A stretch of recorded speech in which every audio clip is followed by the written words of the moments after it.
Why are you shushing me, Joe? All right. Well, we're live. You're live, bro? I'm shutting the fan off. You're good.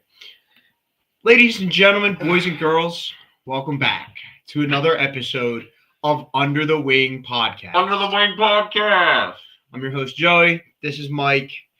And boy, do we have an exciting show this week. We're going to start it off with another preview. Honestly, it's going to be a lot of the show tonight. But we're going to start off first with the AFC North Preview, finish the AFC previews for the year. Then we got the NFC South we're going to preview, the NFC West we're going to preview, and then the NFC North as well. Trying to pump them all out before the season begins next Thursday. And then, as always, we're going to have Mike's question. We're going to have my bold take. And then we have a very special guest for you guys today. So just be on the lookout. He will be joining us shortly. And then the only other thing we got to talk about is today was cut day. Today was the final roster cut day. With the season, I believe it's 9 days away. The first game, the kickoff in Philadelphia, 9 days away. Mark your calendars. Not this Thursday, but next. It is Dallas week. All week next week. And I'm excited. I know Mike's excited. But without further ado, let's just jump right in. And we're going to give you our AFC North preview for this year. So we're going to start it off. We're going to go with the Browns. Yeah. Not much to talk about. Living up to the name. Personally, I think the Browns are going to be exactly what they've kind of always been, which is the bottom of the AFC North. I have nothing against the Browns. I've always kind of rooted for the underdogs, but they're still the underdogs because if you see the AFC North looks good. Okay, Steelers might have a few issues when it comes to their quarterback position, but the rest of the team looks good.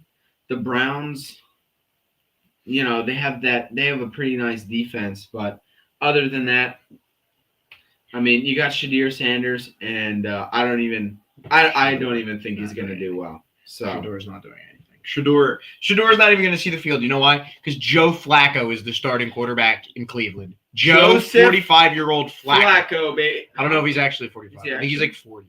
But Joe Flacco. Siri, how old is Joe Flacco? 40. Okay, 40-year-old Joe Flacco is your starting quarterback. That should tell you all you need to know about that team.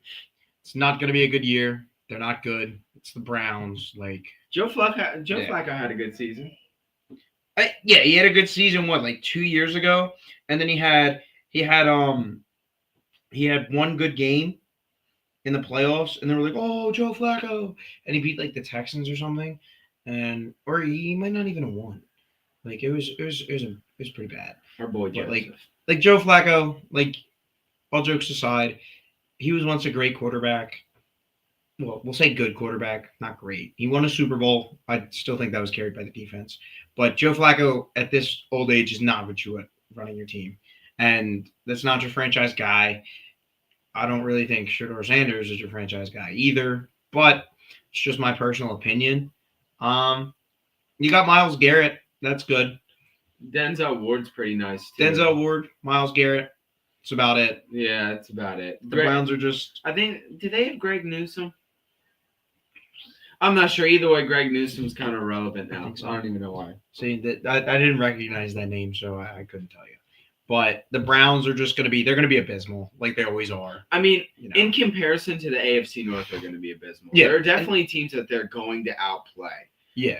But in the comparison of the AFC North, which is the only comparison that necessarily matters for a team because that's what's getting you into the playoffs. So I'm just saying I don't think Browns are even going to make the playoffs, considering that you have the Bengals and the Ravens. The only one who might squeeze in by a miracle is the Steelers, but I don't see the Browns making the playoffs this year at all. Yeah. We're going to move on to the Bengals. The Bengals. This team intrigues me. So I like the Bengals, okay? Because I like – as Broad said, go Birds. What's up, Broad? I like the Bengals.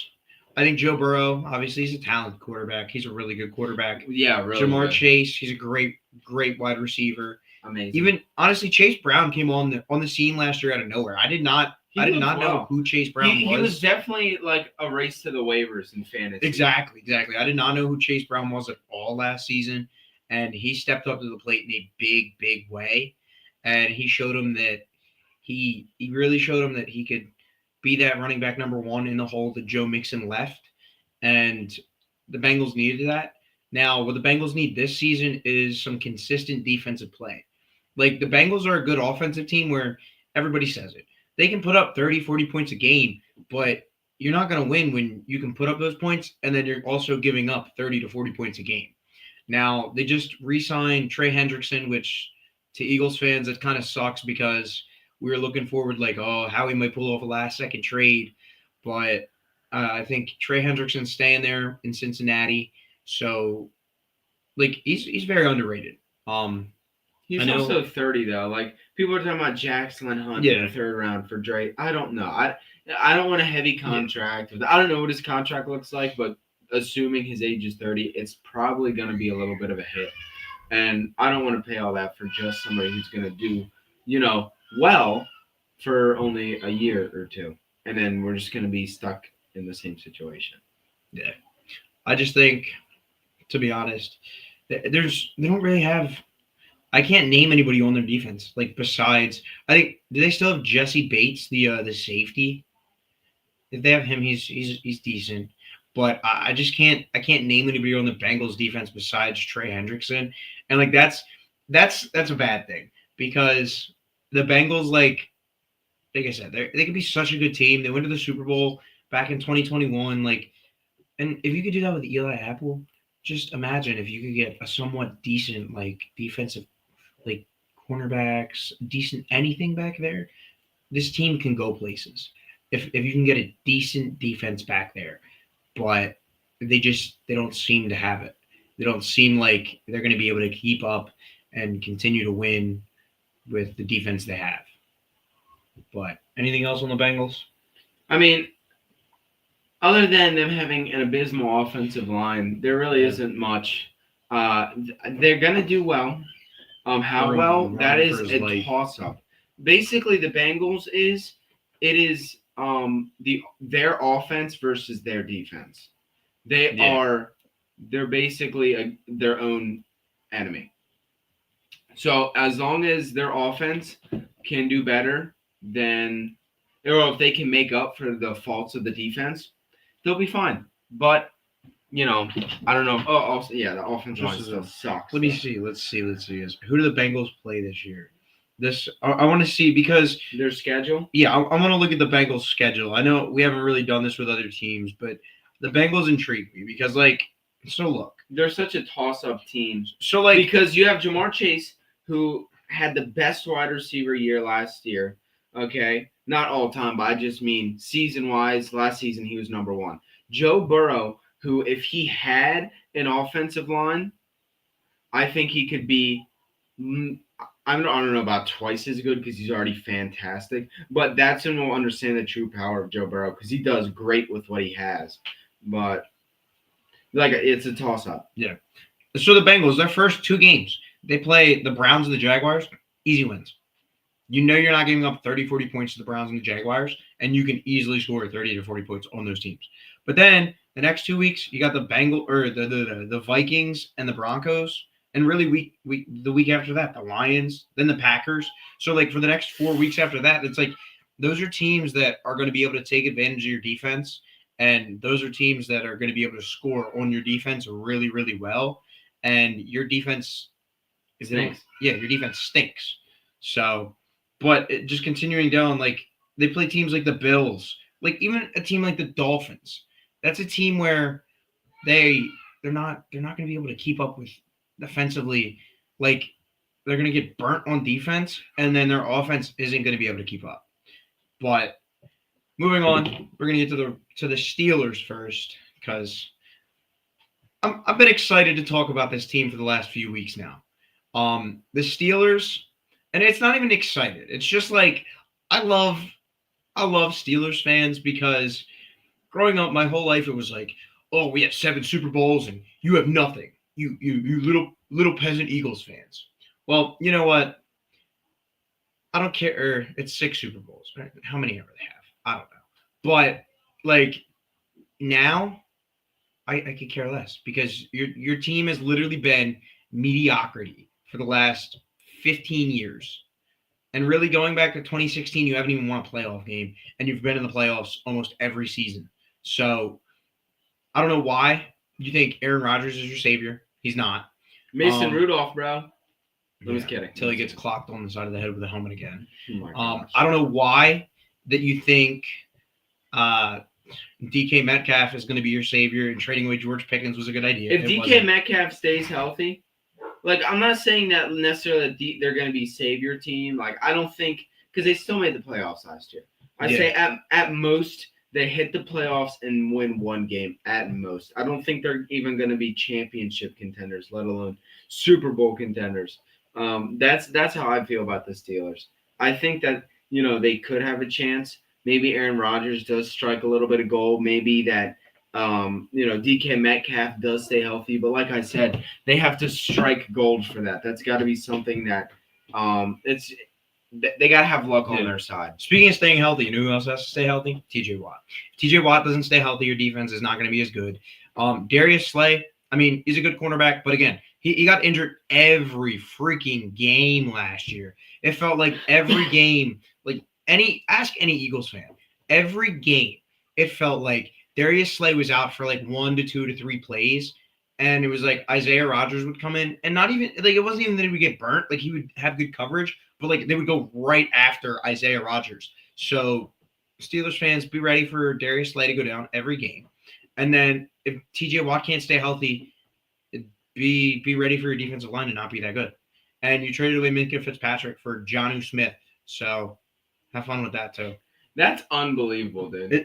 It's a Imagine shame. giving up Jonnu Smith and getting Minkah Fitzpatrick. That's some Howie Roseman moves right there. I love Mink.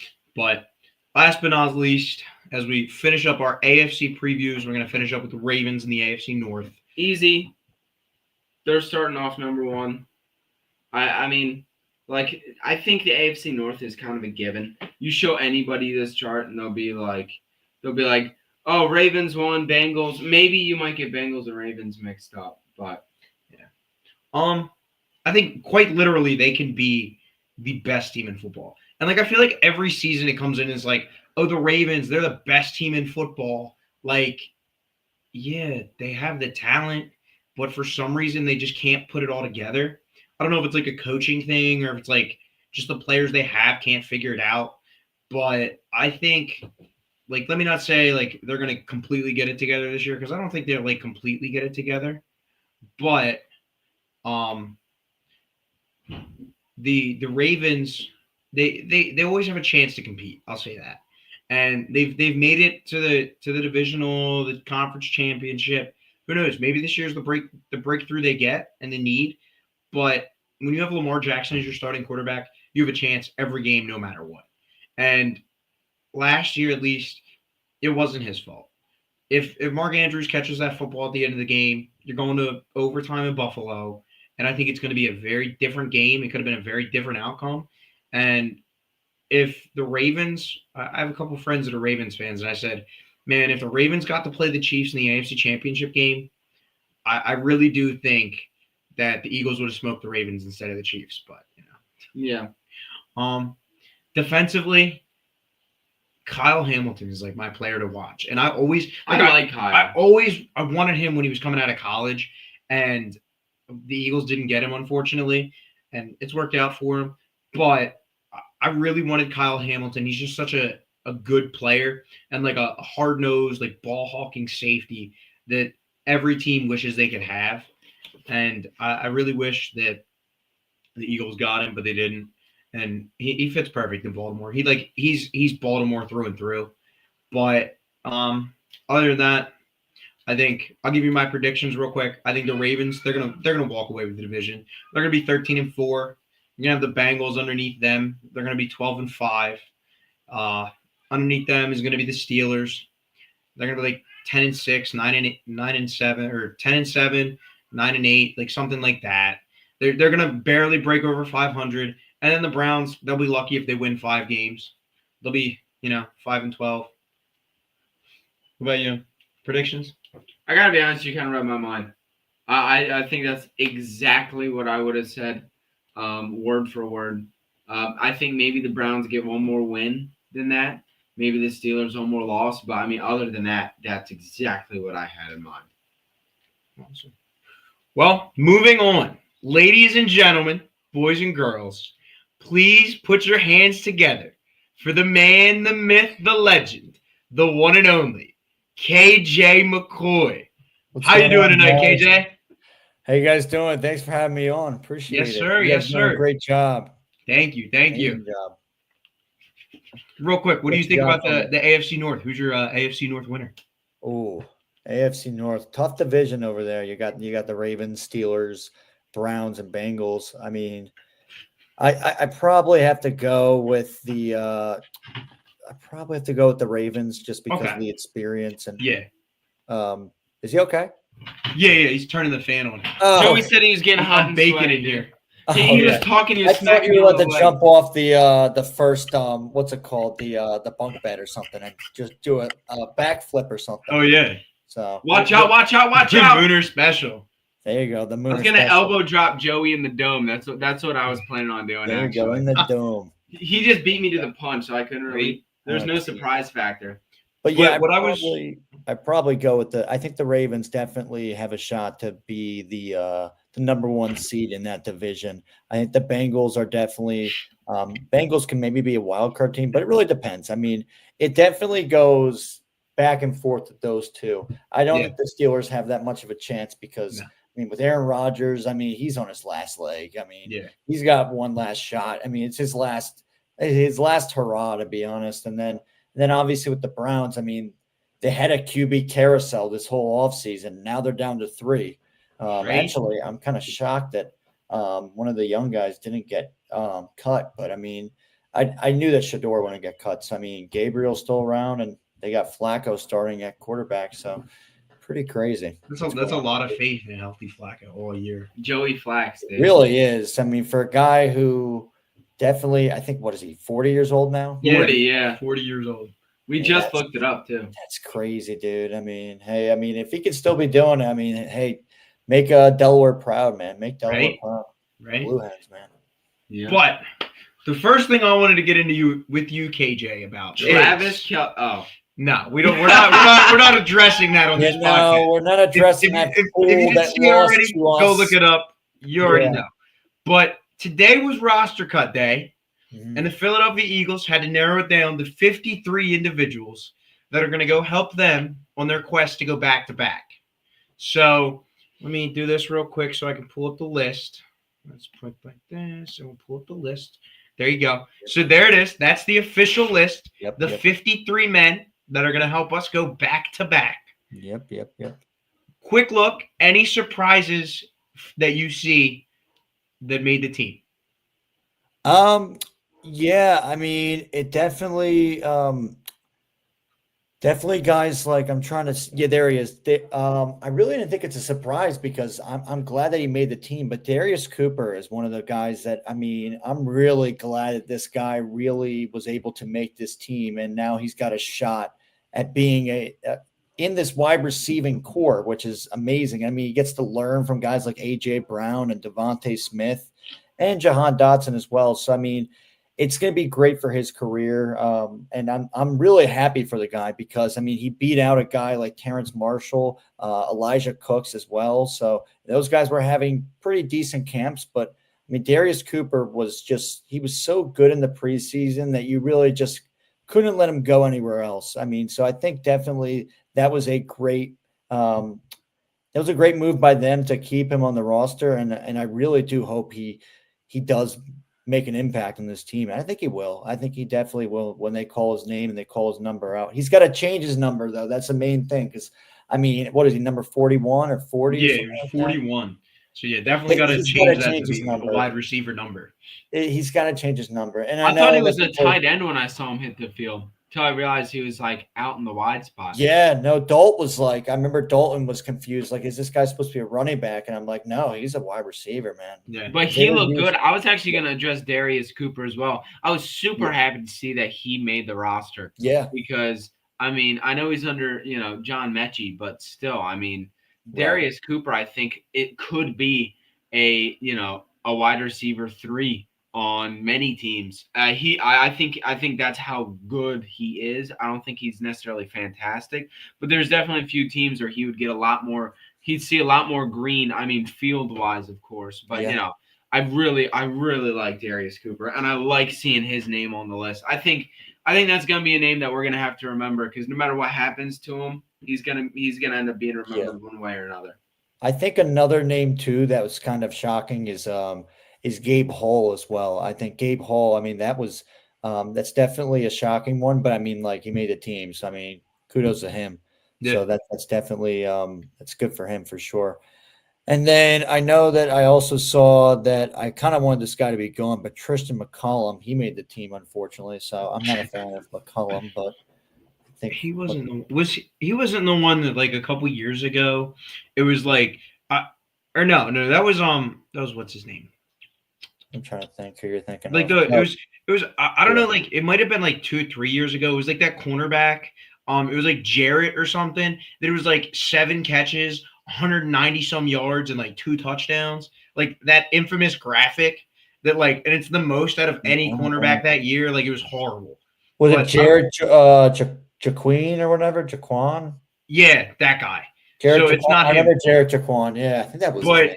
But Tristan McCollum is like another one of those guys. As I think it was last year, anytime he would come in, it was like, okay, we're going right for this guy. Like, this is who we're aiming at, and he would just get smoked every time. And I know, like, the safety spot is very bare, and as everybody's saying, like, it's time to look for, like, Howie to make one last move. I think Howie might make a move at safety. I don't know, but I would feel the most confident in starting at least Reed Blankenship and Sidney Brown, but I know my boy Dennis isn't going to like this, but I think Sidney Brown needs to be on a short leash. If he starts getting burnt, I think it's Makuba time, because Makuba did show in the preseason that, like, I get it was preseason and we just got done ripping the Browns, and that's when he had his best game. But in the preseason, Andrew Makuba showed that, like, I really do think he has what it takes to be an NFL starting caliber safety. Either way, he just has the pure ball instincts to be a solid player in the league. I think Makuba, if he got dropped by the Eagles today, that he would be a starting safety tomorrow. I think at least he could be talent-wise. I don't know if I would necessarily drop, like, Derwin James for him. I'm not talking him up that much. Yeah. But there are teams out there. There are teams out there that have a tough safety position to trust Makuba, and I trust Makuba over Sidney Brown. My question for you, now that we're here, it was a debate. I heard it on the 302 Birds channel as well. But our CB3 being Kelee Ringo. Yeah. What is your thoughts on that? And I just double checked it. Yeah. That wasn't an error on, I don't know where you got this exactly from. Actually, shout out Dalton. Dalton sent us that in the main group chat earlier. Dalton, yeah. We love you, Dalton, by the way. But no, they said Kelee Ringo right now on the roster, he's put down as cornerback number 3. How do you feel about that? And how do you feel about Jacorian Bennett being number 5? And they put Adoree Jackson at 6.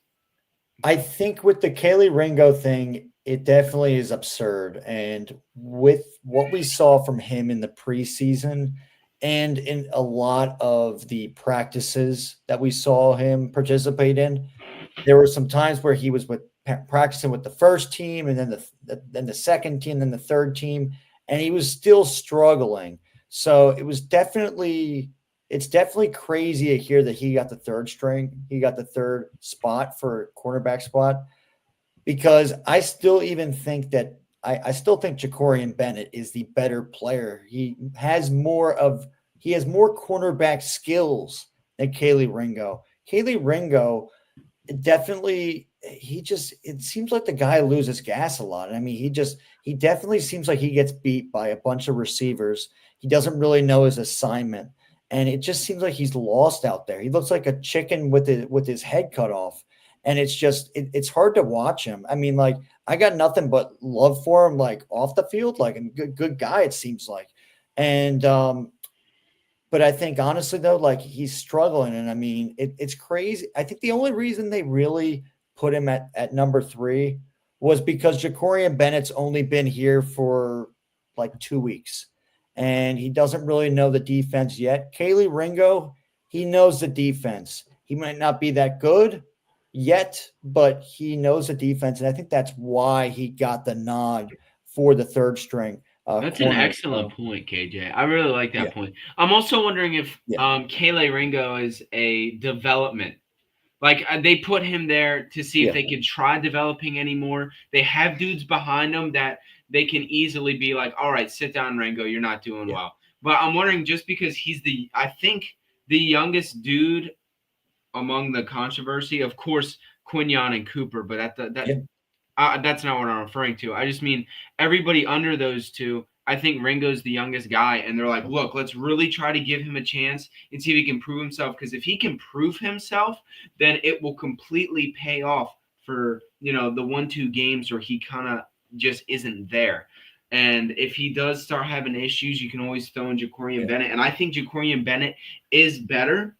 But like I said, I think I understand giving Ringo I guess what is this, like a 6th chance at this point?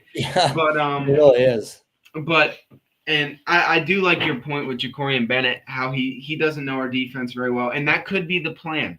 Is once he learns his defense and once we feel comfortable with how he's looking at the plays in practice, then we're going to move him up to CB3, and that makes a lot of sense. I like that. I think that's the only reason why I would even put Bennett under Mac Williams is because he doesn't know the defense yet. So I do think that will be changed. Maybe he'll bump up to CB4, but that's all I have to say about Kaylee Ringo. So, you good? You want to go?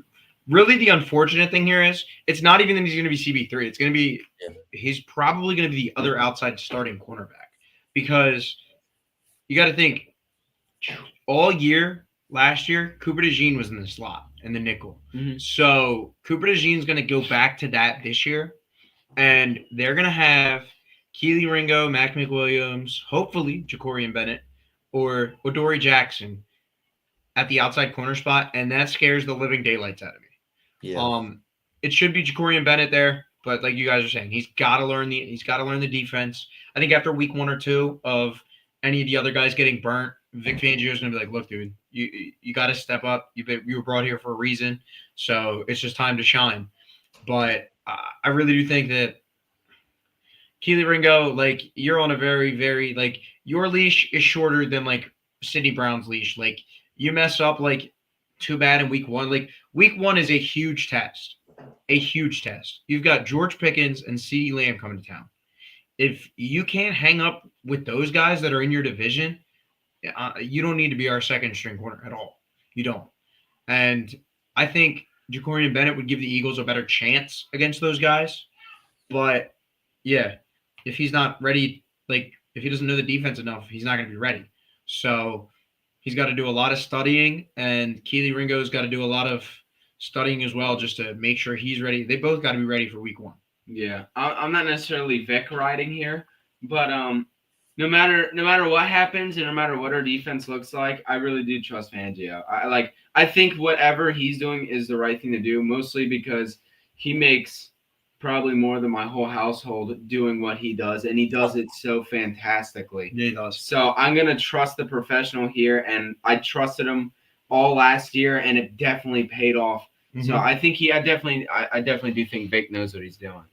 Yeah, I think that this defense, I mean, losing and releasing Darius Slay definitely is a big loss for this team because you definitely have some unexperienced guys. If you think about it. I mean, I know that they got to like Quinyon and Cooper DeJean got to, I mean, their first year, they went to the freaking Super Bowl and they won it. So, I mean, that's like the top of the mountain. I mean, that's an amazing achievement to do that your rookie year. So, I mean, they've had about a year to really learn from Darius Slay and some other guys as well. And I feel like for them, this is a really big test to see if they can really, which I feel like they can, stick with the big dogs. I mean, really meaning like these number 1, these number 2 receivers and them matching up against them, which they've shown that they really can.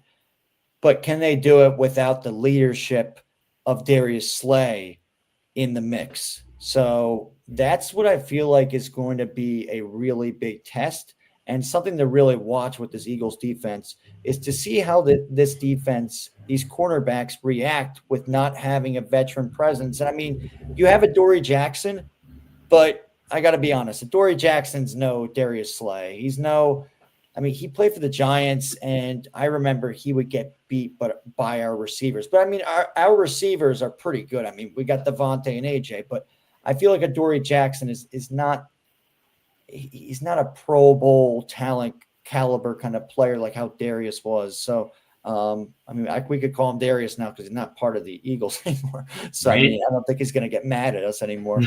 But yeah, I do feel like that is definitely a big test for the defense. And I do agree with what Mike was saying. I do feel like Vic Fangio is going to get these boys ready. And he definitely has been able to really get this locker room to believe in his plans. I mean, his routines, his regimen, whatever you want to call it. And that's kind of hard with a lot of these guys coming out of the draft recently. A lot of these guys kind of don't want to play like this hard-nosed defense that Vic Fangio wants to play. But these players thrive for that. They love that energy. I mean, they just live and die for that. So I mean, like, that's what really I feel like Vic Fangio connects with these players, like that makes him such a great defensive coordinator. So I feel like definitely these cornerbacks are in the right position with having a coach like Vic Fangio at the realm. But it definitely is going to be a test, though, and they're, I think, having to go against guys like George Pickens and CeeDee Lamb. They got their hands full for sure. They definitely do, and it's not going to be a cakewalk. So we definitely, I think if one position that could be a question mark week 1, I think it could be the cornerback room. It could be, but I think honestly, though, as Mike was saying before, we can trust in Vic Fangio. I think so. Yeah. Now, how do you feel about? I mean, I don't want to spend too much time on this, Yeah. but Will Shipley going over AJ Dillon, because personally, I like that move. I remember that was a small debate we were going back and forth on.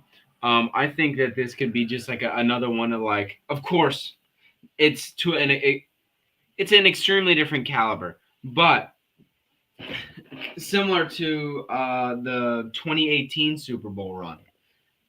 You know, our running back core then. I mean, I like the diversity in it, and I like Will Shipley. Will Shipley looks good, but the only issue is having an offensive line this good. It's tough to see how good a running back really is. I think Will Shipley looked pretty good when I did see him in the preseason, and that was not behind an elite offensive line. But either way, he's behind that offensive line, and he looks good when he's behind it. I liked Will Shipley number 2. I'm excited to see him a little more. And A.J. Dillon, you'll always have him in case Saquon gets hurt, and you're on the goal line, and you give it to Dillon. You know, he's a kind of guy that might be able to power through that defensive line. So I know we're going back and forth about it, but I do like seeing Will Shipley at running back number 2 as well. Yeah, I actually do like seeing him at number 2. I think it's great experience for him. I do feel like Saquon has kind of put him underneath his wing, and definitely is that kind of mentor for Will Shipley. That's what it seems like. I mean, I think he really is thriving in this offensive system. So, I mean, that's a good thing. I mean, last season, obviously, it's a different offensive system than last year. But I feel like Patullo is definitely going to keep it very similar. And I think for Will Shipley, it definitely is going to be it's a lot of pressure, but I think honestly, he has the right teammates around him. I mean, having a guy like Saquon and having another guy who is pretty much a veteran in this game as well. He's been in the league for at least 4-5 seasons now, AJ Dillon has. So I think AJ Dillon definitely a guy who I feel like he's more of like a bulldozer kind of running back, kind of like a LeGarrette Blount kind of guy. Trying to think who else as well who we've had that's a bigger running back, but LeGarrette Blount I could probably compare him to. But he's one of those hard-nosed running backs. Doesn't really make any juking moves. It's really like a guy who can really just do like a powerhouse move, kind of like a train. You know what I want to see this year? Move, like a train. I want to see AJ Dillon run the tush push. He probably could. I mean, he definitely is a strong guy. And I think, honestly, when we got him, I really like the move. I really do. Yeah. And I think, honestly, he's not mad that he probably – I don't think they put it to him like this, oh, you lost the job to Will Shipley. I don't think they put it to him like that. I think they honestly are like, hey, we need you to mentor him.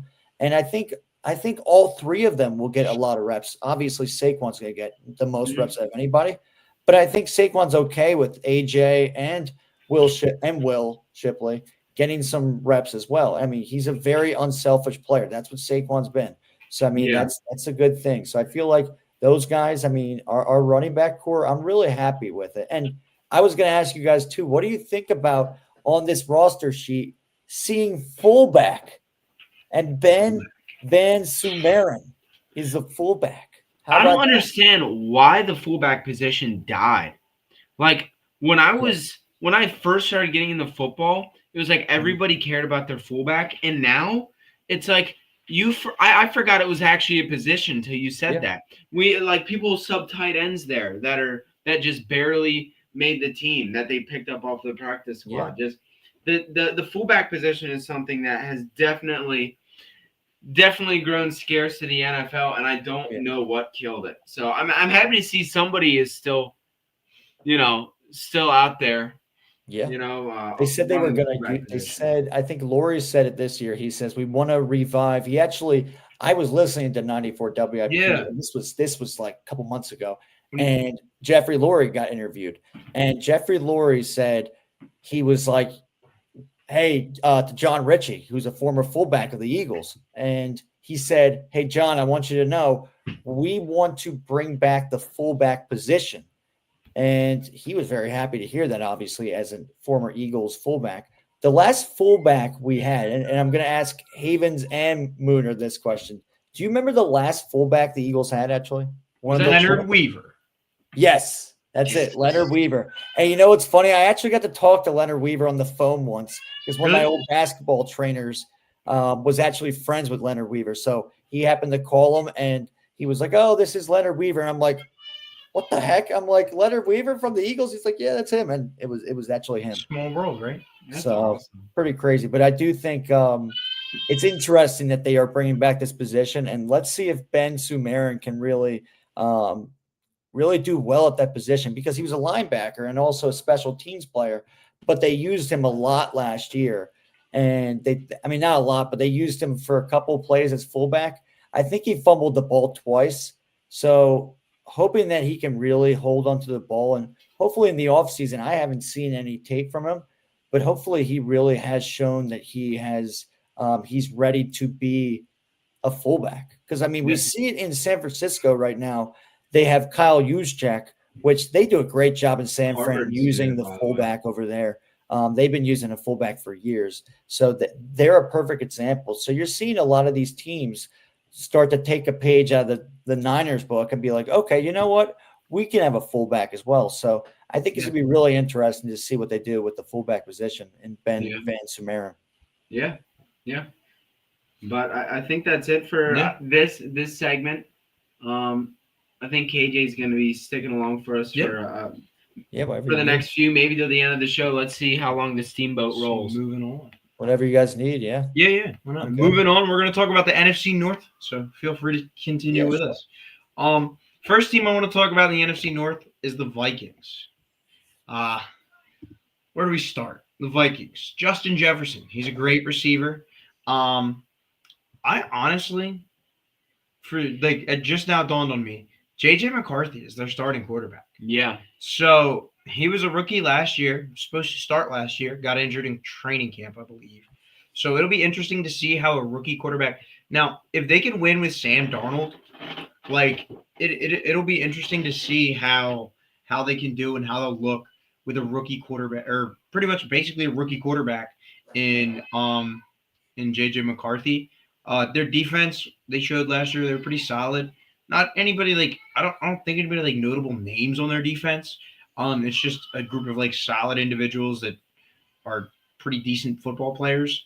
And like really like that's what the Minnesota Vikings are. They're not like a great world beater team, but they have like solid talent. Like Jordan Addison, he's a good wide receiver too. Aaron Jones, he's a solid running back. That's a steal. You stole him from a division rival too. He's a solid running back. So the Vikings, they're poised to do really good. I don't know if they'll do as good as last year, but they'll definitely do really, really good this year. Well, I mean, me personally, I hope they do well because I'm already in 2 fantasy leagues where I got JJ McCarthy on the roster. I'm kind of putting money into him because he has weapons around him that could. And I'm just saying, I'm also the same guy that snagged Jaden Daniels last year before a single game started. So hopefully I can run that back this year too. We're the undercover commanders. Look, I'm just saying, dude. I do you know, fun fact? Don't do it. Don't say it. Don't admit it. Oh no, are you Don't about to admit it. tell us that Even you if were it's true, don't admit it. at some point? Look, it's a long story. Oh boy. Oh god. I did not. There is. He dipped his toe in the water. Look, there is a Commander's jersey in my closet. Burn it, burn it, burn it. Now, at least it's not a Cowboys jersey. no. Yeah, at Oh least my it's gosh, not. no. They can't even. I don't even want that to touch my skin. The only reason I would wear that is during a You'll burn your pandemic skin, because dude. I You'll know burn I your wouldn't skin. be catching anything. But you might be catching illness, disease. You might be catching a disease. That's what will catch it happen. as soon as That's you the put only it thing on. you'll be catching. If you touch anything, Dallas, you will be catching a disease, and that will be delusional and desperate and just dumb. That's the disease that the Cowboys fans have. So. But no, that is a long story. I am not a Commanders fan, but I'm just saying I hope I get another secret, just another snag this year. When it comes to the rookie, I like to grab a backup rookie quarterback in fantasy. I can say that now that KJ and me already have our teams picked out. But I think JJ McCarthy's gonna do well. I'm also extremely biased to the fact, and I already told you guys why, but I think the Vikings are maybe. I say I wouldn't be surprised if they match the season they had last year. It just depends on how comfortable McCarthy is behind, that team. Yeah, I think the Vikings definitely. Not having McCarthy last season definitely it definitely hurt them because he didn't get to showcase his talent. This season, I definitely feel like he's got a shot to definitely prove a lot of people wrong.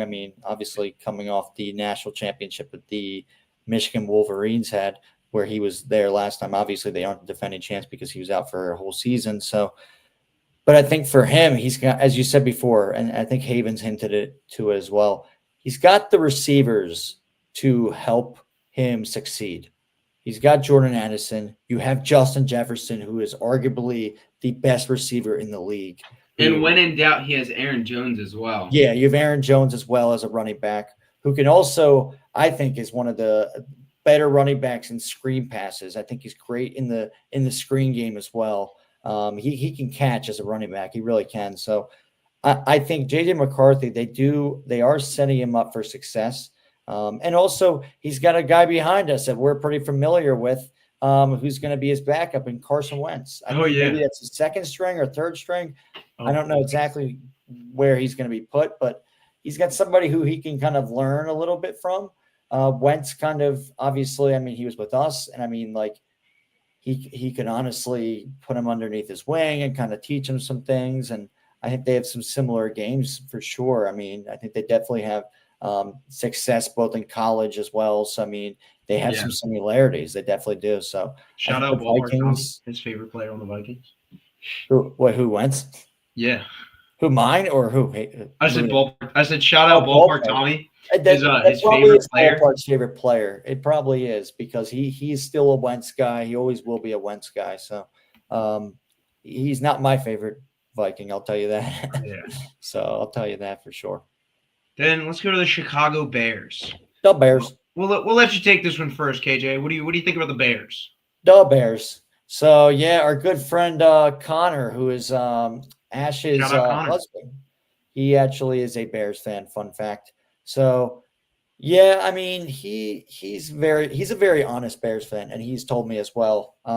He knows his team is definitely in a rebuild kind of mode, and Caleb Williams is definitely a project kind of quarterback. I feel like they definitely do have. They just lost a veteran receiver in Keenan Allen. They do have. I'm trying to think of the guy's name. DJ Moore. They have DJ. Yeah, they DJ Moore. Roma Dunze. Yeah, Dunze. Yeah, I always forget his Dunze. Yeah, I always forget his name. But Oh, I'm gonna forget that immediately. I hope you realize. yeah, well, I just forgot it too. I was thinking of like sand dunes or something like that. That's what I was thinking. But a Dunze. But yeah, I feel like the Bears, obviously, I mean, they are definitely in a really tough division because usually that division, I mean, if you think about it, pretty much all of our childhood was run and ran by the Green Bay Packers when they had Rodgers. I mean, it was always obvious. It was the Packers. So right now, the Bears, they honestly have to go through a great team in the Lions, and we'll get into the Lions in just a little bit, but I think the Bears, I mean, you could probably see them maybe like, I mean, I'm trying to think, how many wins did the Bears have last season? Like 5? It wasn't much. Yeah, it was not much. Let me see. So I could see them maybe having like a 4, maybe 5 win season. I do think they did screw up with not drafting Tyler Warren. I think that was really stupid. Why would you not draft Tyler Warren? You drafted another guy. I'm trying to think the other guy you drafted at tight end, but I feel like 5-12 last year. Yes, you're right. Okay, 5-12. Okay, then I'll probably, you know what? I'll be a little generous and I'll let them win 6 games. Okay, I'll let them win 6 games, and obviously they're gonna not make the playoffs, not make the postseason because I mean, just like the Lions run the division. But yeah, I think the Bears are just. There's not much to talk about them because they're just kind of irrelevant, unfortunately. Yeah. I think 6 wins is a good spot to put them. I think the Bears, if they grow, they're a team that's growing very slowly. I do think that they are growing either way. I don't think they're necessarily just like a pit that you're stuck in. I wouldn't even be surprised if they got 7 wins, maybe a little more. But either way, they're going to be, I think, the bottom of their division. Unless something happens terrible. But yes, yeah, 100%. Bears ceiling Ball number 100. 10 wins could be the best they could have, but I still think they won't make the playoffs. G100. Yeah, they're definitely not They making. still won't make the playoffs because you have teams like you have the Packers who are pretty decent. You got Jordan Love. You have the Lions. Yeah, and then you got the Vikings as well. So I think if you combine those all together, I mean, like that's a problem. That division is pretty dang good. I think it's pretty good. I think, I mean, I'm shifting off of the. I'm shifting off of them temporarily. I mean, Vikings Packers. I think it's going to be a toss up. I think that's going to be close. I'm going to be really excited to see, who's going to get the number 2. I think Lions is number 1. I wouldn't even be surprised if Lions just kind of have an off season. I don't think they're going to be as powerful as they were, but I think they can. Rookie QB could be iffy. That's what I'm saying. That's the thing with JJ. I'm not exactly sure, but yeah, I think you guys really covered the Bears pretty well. We got the Packers. So the Packers, they finished, I believe, second. No. Actually, they finished third in their division last year. Because the Vikings did better than them. But I think the Packers just had an awful year last year. I think the Packers, they're a solid football team. Jordan Love, he's a solid quarterback. Not the best. I don't think he's top 5 at all. Probably like top 10, and he's probably 9 or 10. But they have a pretty decent team, and they kind of copied the Eagles' recipe almost last year with grabbing a good running back in free agency with Josh Jacobs, and that proved to be like a really good move for them. I know I took him first in one of my leagues because I think he's going to have a really big year. I think they're going to be able to. I think they're a team that could really be able to copy and paste what the Eagles did last year with their run game. I know their offensive line isn't as good, but I think they'll really be able to just run the ball, and then when Jordan Love needs to, I think he'll be able to throw it. I know he dealt with injuries last year, so that was big for Jordan Love. But if Jordan Love can stay healthy, this Packers team is going to be dangerous. Their defense, they gotta they gotta tune up a little bit better on defense, not allow as many big plays. But I think if they can score enough and the defense can hold, like, I know it sounds like cliche, but like, if they can hold them defensively to 20 points and score more than 20 points to win, but like that's really got to be the Packers recipe. If they can hold their opponents under like 24 points, they could probably realistically win like a good 12, 13 games. Yeah. I think the Packers might be a little bit below the Vikings, and Ball Knower 100 took it from me, and that is that they don't have the offensive weapons to win big games. That's the big difference. I think the Packers is a really good conservative team. I think we're going to see them in the playoffs. Maybe they're going to win a few. They might. I think they're going to snag a wild card, but the Vikings, I'm putting my faith in JJ just a little bit, but we know they have the weapons. We know what their weapons look like. Many of us have tried to start Jay Jefferson or Jordan Addison. Either way, I really like how the Vikings look in comparison to the Packers. So I think Packers are going to end up finishing number 3 in the division with a pretty okay record. Maybe barely winning. They're a safe, conservative team. They're not going to necessarily do anything flashy, in my opinion. And we can't forget about they do have Josh Jacobs, who I think is kind of near the end of his career, but he's just the receivers aren't lethal enough. He's a big Matthew Golden fan. So I like this one real quick. I know we're not a Philly show, but Jesus. That's why I was looking around. You guys probably saw. I was looking at my TV, and the Phillies are screwing the pooch right now. The Phillies are going to get swept by the Mets, unfortunately. Yeah, we just can't. We can't win there. We cannot win there. Can't play in City. I kind of noticed. I noticed his pattern with the Phillies, where, what a ton to bring up the Phillies with our boy KJ in the house. Right. But I'm just saying, I feel like they go a few games, maybe like even 2 weeks, where they're strong. You know what I mean? And they look good. And you're like, oh yeah, this is the Phillies, baby. What's up, Dalton? What up, Dalton? Welcome back. But he's back. Ball Knower is back. Yes, sir. But then they get to the point. Where they start barely winning games. And when we had those tight wins, where it's like this should have been a loss. I remember telling my grandfather. I told him, I said, we're gonna start losing now. I said, because every time we start high and we slowly hit that bottom, and then we're at that bottom for a little bit, and we're like, oh man, we need to get winning again, and they'll start shooting back up. I don't want to go too far off. True. I was gonna So I'm just saying. I'm trying to say is that I called it. That's all. I mean, they're doing bad, and it's not a surprise. Yeah, I think the Packers, obviously, I mean, they did have a down year. We were the first team to take them down, and I mean, that was awesome to see. That definitely was. So I feel like, and then the Packers obviously lost to us in the postseason as well. And they tried to ban the tush push like some losers. Yeah, they did too. Yeah, because they did lose us in the postseason, didn't they? Yeah, they lost to us in the opener and the postseason. We begun and ended their season with a loss. Yep. So I think with the Packers, they obviously, as we said before, they're in a tough division. So I mean, that's the only thing about them. If they were in another division, I think they probably would win it. But they have to really get in as a wild card because the Lions really win. They really run this division, and we'll definitely get into them in just a little bit. So it's a perfect segue. If you want to give us, what do you think about the Lions? Well, yeah, I mean they run this division now, and I mean Dan Campbell has been able to rejuvenate this franchise, and honestly, not even just rejuvenate, but honestly, just dig them out of this hole. and they've been in such a hole for so many years, not going to postseason, and they finally did. I think they started like 2 years ago. They started going to postseason, and they've been a pretty good team. They haven't made the Super Bowl yet, and I mean, because it's usually been the Eagles, so I mean, that's a good thing. So I mean, but I feel like the Lions, obviously, that they are a contender.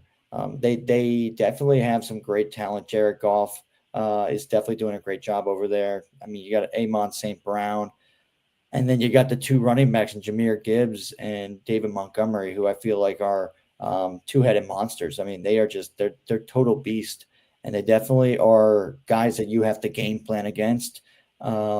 I'm trying to think. Do we play the Lions this year or no? We host them on a Sunday night. Oh, we do. Yes, in you're right. November. I can't believe I forgot about that. We play them at home. Yeah, we play them at home. Trying to get tickets to that game. Yeah, I forgot about. Yeah, so I'll actually be at that game. I totally forgot. I will be at that game, so I'm excited.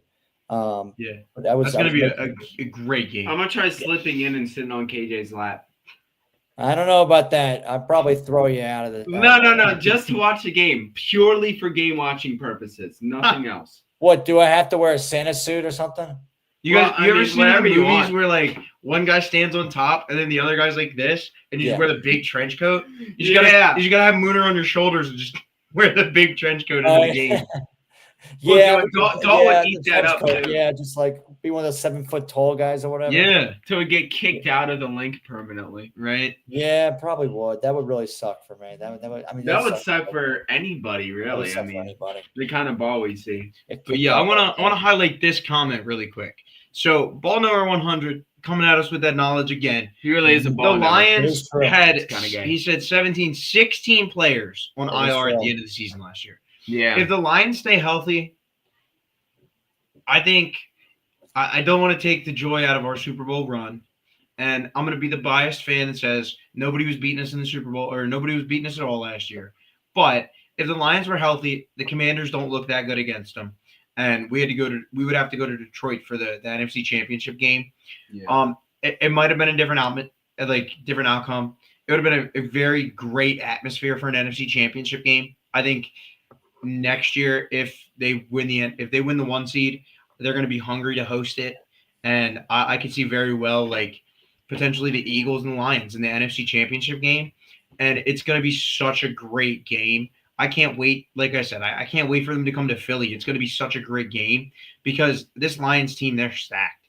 They are so good, and it's like offensively, like the Eagles and the Lions match up so well. Like.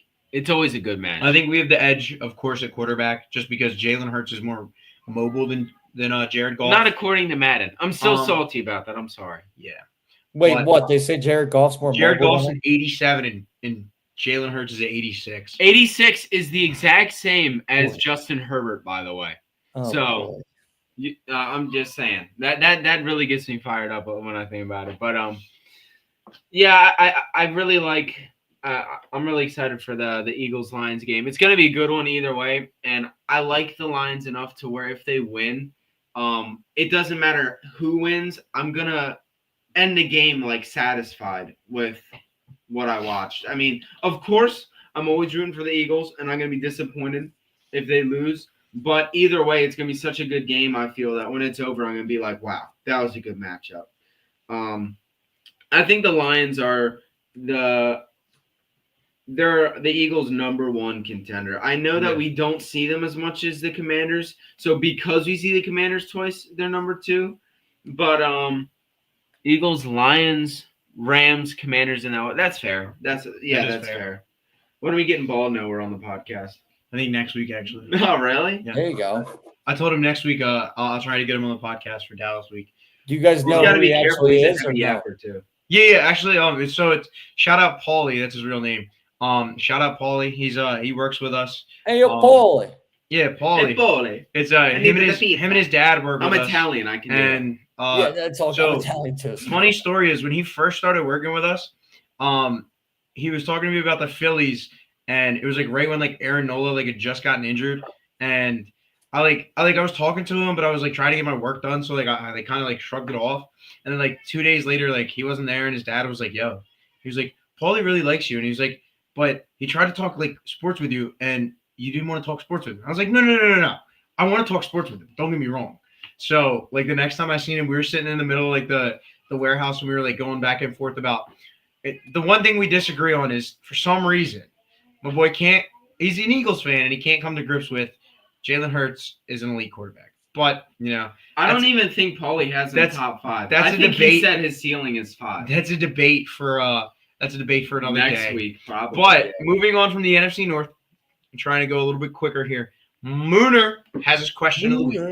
All right, I had 2 questions in mind. I'm gonna go with probably the goofiest question I ever said, just because this one we can kind of go through really quickly because we have, we've already hit our hour mark here. Yeah. And my question has got to be, if Saquon Barkley was a sandwich, what would the sandwich be? Cheesesteak. Cheesesteak? Cheesesteak with that Cooper Sharp. Beautiful roll. Now, this includes like hoagies, just basically anything between bread. If Saquon Barkley was a sandwich, I'm gonna say this. I think he would definitely be. Honestly, I would go like a chicken parm sandwich. He's giving you chicken parm. Yeah, that's because he's meaty. Chicken parm he's sandwich saucy. is really he's got good. that cheese. A chicken parm sandwich is really good. Brioche bun, ham, and cheese. Emphasize the bun. Okay.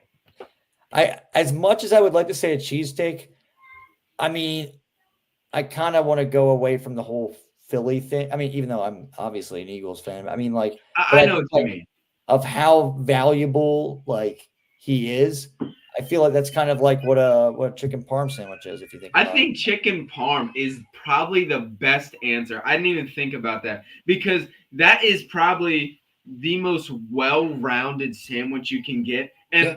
I know I just said it, but I kind of slipped it in there when you guys were talking.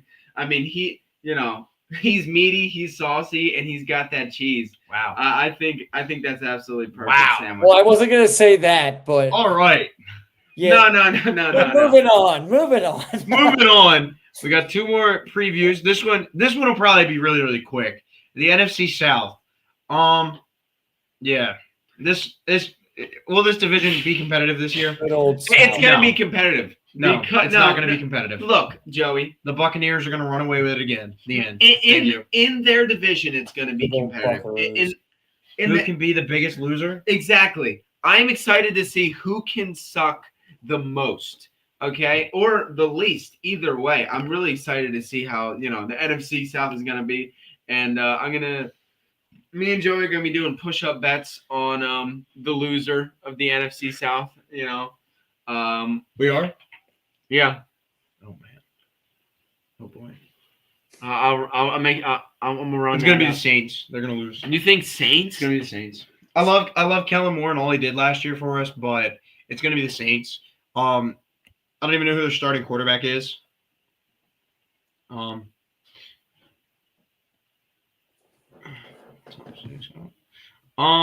Bucks have a tough schedule. Okay, but the Buccaneers are probably gonna walk away with the division again just because they don't really have any competition in their division. Yeah, I mean, like maybe the Falcons. The Falcons, they're going to be good.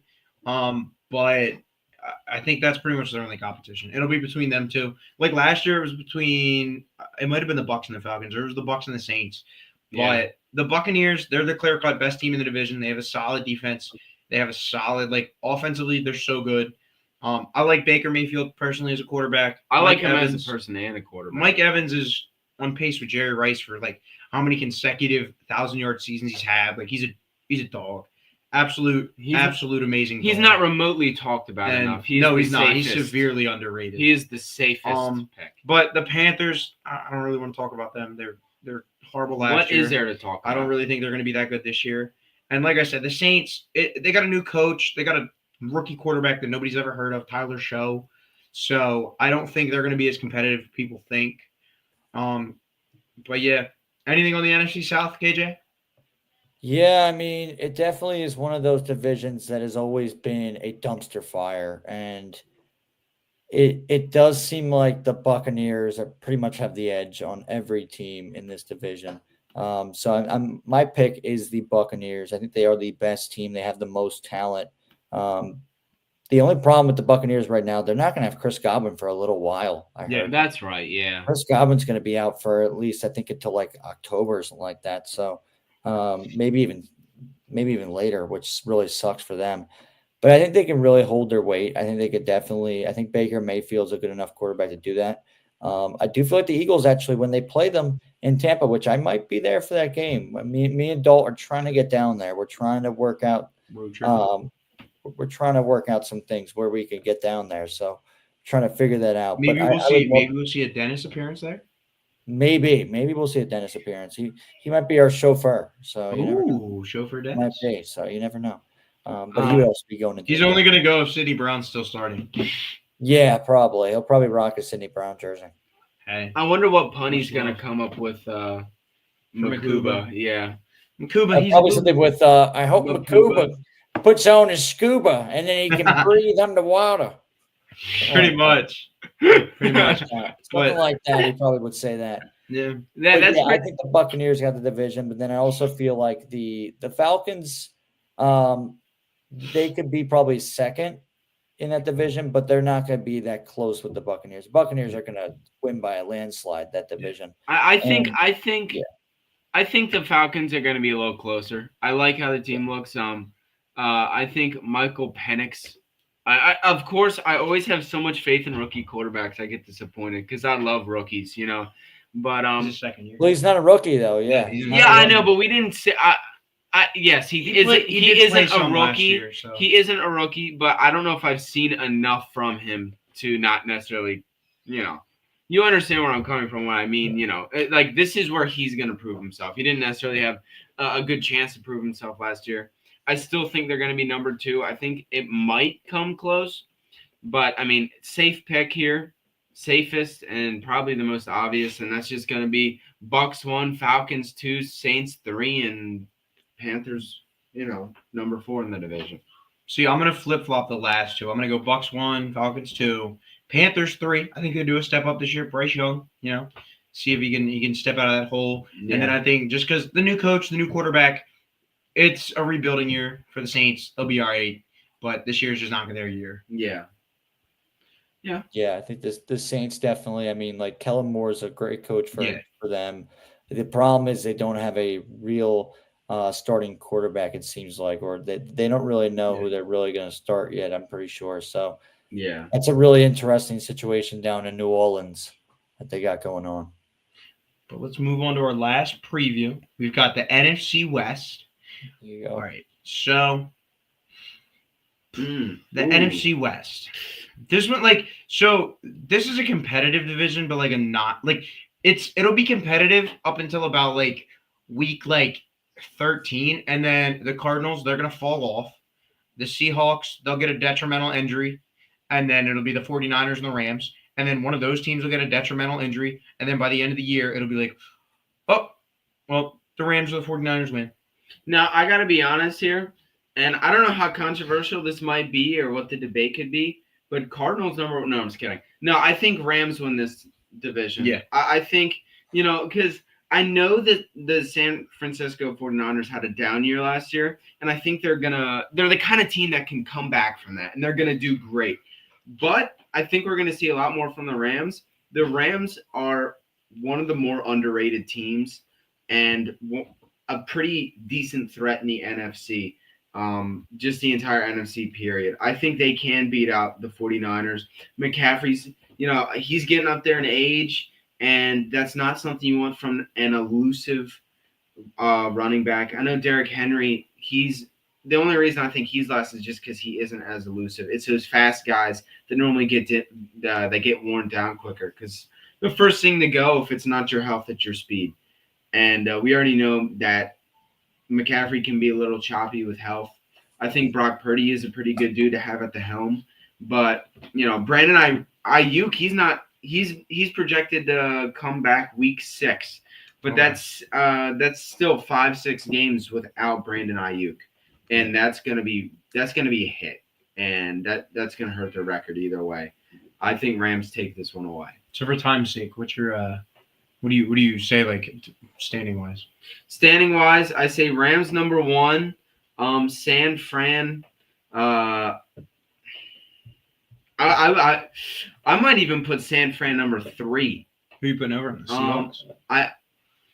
I think I might put the Cardinals over them. Oh, wow. I know Kyler Murray's getting older, and as he goes up in age, being the little elusive dude that he is, like I just said, elusivity is not longevity. But I think he could get another pretty good year, and I think Marvin Harrison's going to develop, and I think Cardinals number 2, San Fran number 3, and Seahawks number 4. That's probably my most diverse pick I've done so far.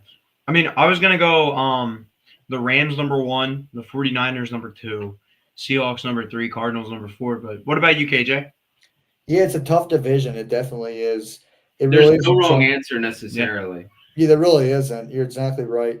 But I feel like it's really a jump ball with the Rams and the Niners. And the Niners really kind of similar to the Lions. They had a really bad case of the injury bug last year, it seemed like. And a lot of their players were injured. So, I mean, I still feel like the Eagles were the better team. But, I mean, I feel like the Niners, though, they definitely, if they can stay healthy, they don't have Debo anymore.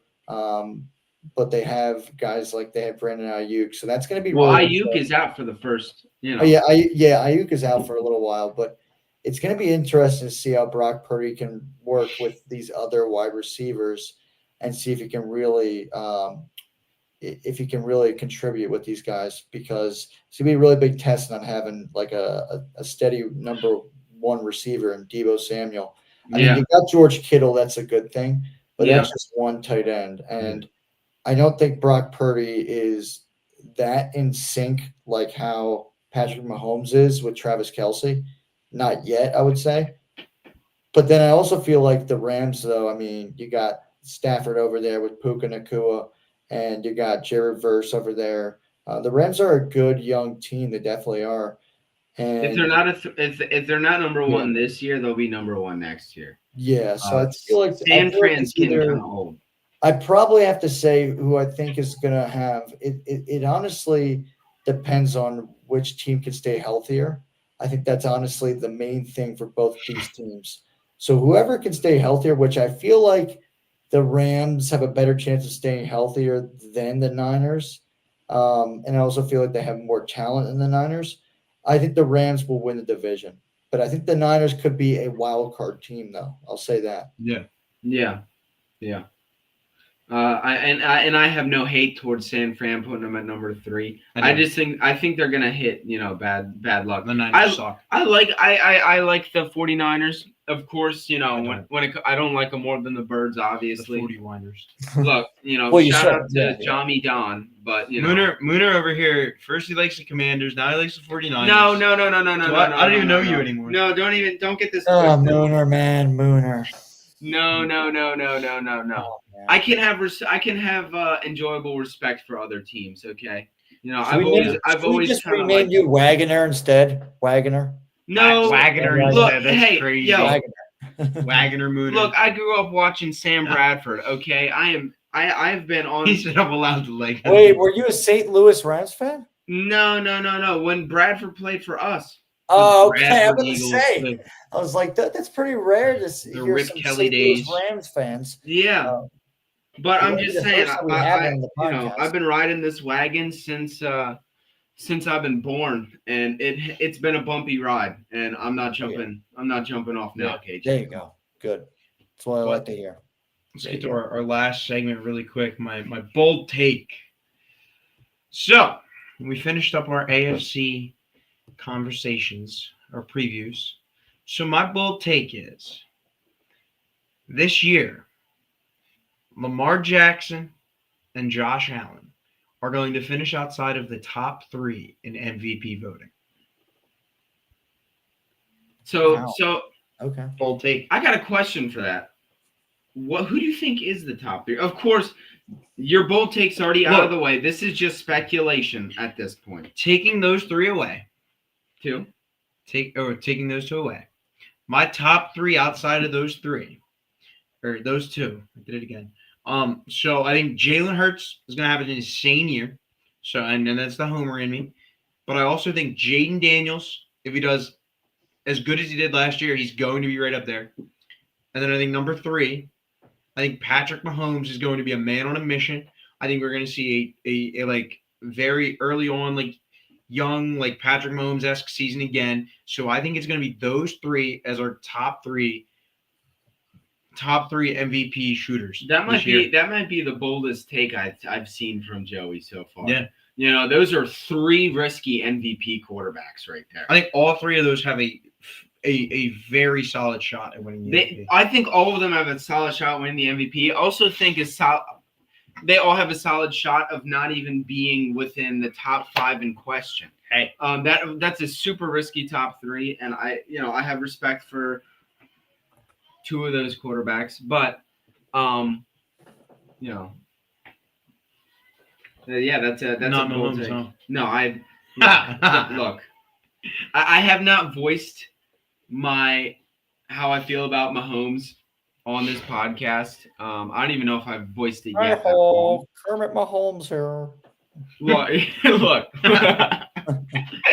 look, Patrick, he's not on my respect list. I don't necessarily have a list. I might have to write one up just for KJ. But Sure. Mahomes ain't even like I don't know if I'd piss on him if he was on fire. You know, Wow. He's just wow. I mean, I'd probably piss on him, but like, just to say you did, huh? yeah, just to say I got the. I mean, I don't know. Just to say I say that. Of course, I say that joking wise. I mean, if there's Yeah, somebody same with in me. front I'm of me- joking as well.